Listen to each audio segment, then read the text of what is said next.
চট্টগ্রাম বিশ্ববিদ্যালয় সম্ভবত একমাত্র বিশ্ববিদ্যালয় যেখানকার শিক্ষার্থীরা স্থানীয়দের হামলার শিকার হয়। এক বা দুইবার না, ছোট ছোট ঘটনাকে কেন্দ্র করে এই ঘটনা বারবার ঘটছে। এবারও তাই হলো। চট্টগ্রাম বিশ্ববিদ্যালয়ের এক নারী শিক্ষার্থী ২ নম্বর গেটের কাছের একটি বাসায় ভাড়া থাকেন। রাতে দেরি করে বাসায় ঢুকতে চাইলে দারোয়ানের সঙ্গে তার তর্ক শুরু হয়। এক পর্যায়ে দারোয়ান ওই ছাত্রীর গায়ে হাত তোলে। খবর পেয়ে কয়েকজন শিক্ষার্থী একত্রিত হয়ে ওই দারোয়ানকে ধরতে গেলে পুরো এলাকায় উত্তাপ ছড়িয়ে পড়ে। এরপর স্থানীয় গ্রামবাসী এবং দারোয়ানের সমর্থকরা মসজিদের মাইকে ঘোষণা দিয়ে জনসমাগম করে। ফলে মাঝরাতে দফায় দফায় সংঘর্ষ শুরু হয়। শিক্ষার্থীরাও আত্মরক্ষার চেষ্টা করে পাল্টা প্রতিরোধ গড়ে তোলে। এতে ৩৫ শিক্ষার্থী আহত হয়েছে। ২০২৪ সালের মার্চেও একই ঘটনা ঘটেছিল। বখতিয়ার নামের বিশ্ববিদ্যালয়ের এক কর্মচারী, যিনি আওয়ামী লীগের নেতা, তার সঙ্গে ছাত্রলীগের একটি শাখার মধ্যে বাকবিতণ্ডা হয়। এরপর সেই নেতা মসজিদের মাইকে লোক ডেকে সংঘর্ষের সূচনা করে। এতে সাধারণ শিক্ষার্থীরাও আহত হয়েছিল। এবারের ঘটনা ২০২২ সালের এপ্রিলের। সেবার বিশ্ববিদ্যালয়ের এক শিক্ষার্থী মোটরসাইকেল নিয়ে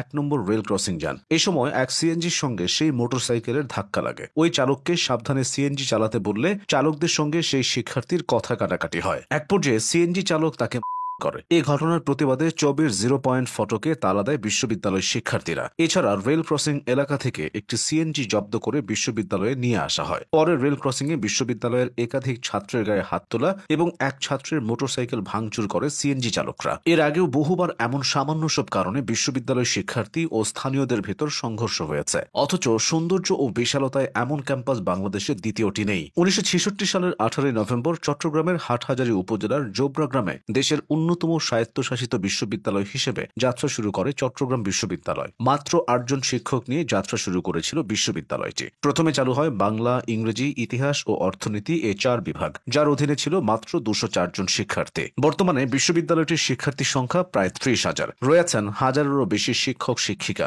চট্টগ্রাম বিশ্ববিদ্যালয় সমৃদ্ধ হয়েছে উপমহাদেশের খ্যাতিমান ভৌত বিজ্ঞানী অধ্যাপক ডক্টর জামাল নজরুল ইসলাম, নোবেল বিজয়ী অধ্যাপক ডক্টর মোহাম্মদ ইউনুসের মতো গুণী ব্যক্তিদের পদচারণায়। শিক্ষা ও গবেষণার ক্ষেত্রে বিশ্ববিদ্যালয়টি যথেষ্ট সুনাম রয়েছে। কেবল গবেষণা আর পড়াশোনায় নয়, দেশের প্রতিটি ক্রান্তিকালে চট্টগ্রাম বিশ্ববিদ্যালয় রেখেছে অগ্রণী ভূমিকা। ৬৯-এর গণ অভ্যুত্থান, ৭১-এর মহান মুক্তিযুদ্ধ, ৯০-এর বিরোধী আন্দোলনে এখানকার ছাত্র শিক্ষকরা সামনে থেকে নেতৃত্ব দিয়ে ইতিহাসে জায়গা করে নিয়েছেন। ২৪-এর গণ অভ্যুত্থানেও চবির ভূমিকা দারুণ। সবুজে ঘেরা এই ক্যাম্পাসে ছড়িয়ে ছিটিয়ে রয়েছে বিভিন্ন নজরকাড়া সব স্থাপত্যকর্ম। রয়েছে স্বাধীনতার স্মারক ভাস্কর্য, শহীদ বুদ্ধিজীবী স্মৃতিস্তম্ভ ও শহীদ মিনার। মুক্তিযুদ্ধে আত্মদানকারী চট্টগ্রাম বিশ্ববিদ্যালয়ের বীর সন্তানদের স্মৃতিকে অমলিন রাখতে বিশ্ববিদ্যালয়ের প্রবেশ মুখেই নির্মাণ করা হয়েছে স্মৃতিস্তম্ভ স্মরণ। এছাড়া মুক্তিযুদ্ধকে শিক্ষার্থীদের সামনে তুলে ধরতে নির্মিত হয়েছে মুক্তিযুদ্ধ ভাস্কর্য জয় বাংলা। বর্তমানে বিশ্ববিদ্যালয়টির অধীনে রয়েছে ২১টি শিক্ষা প্রতিষ্ঠান। এখানে রয়েছে বাংলাদেশের একমাত্র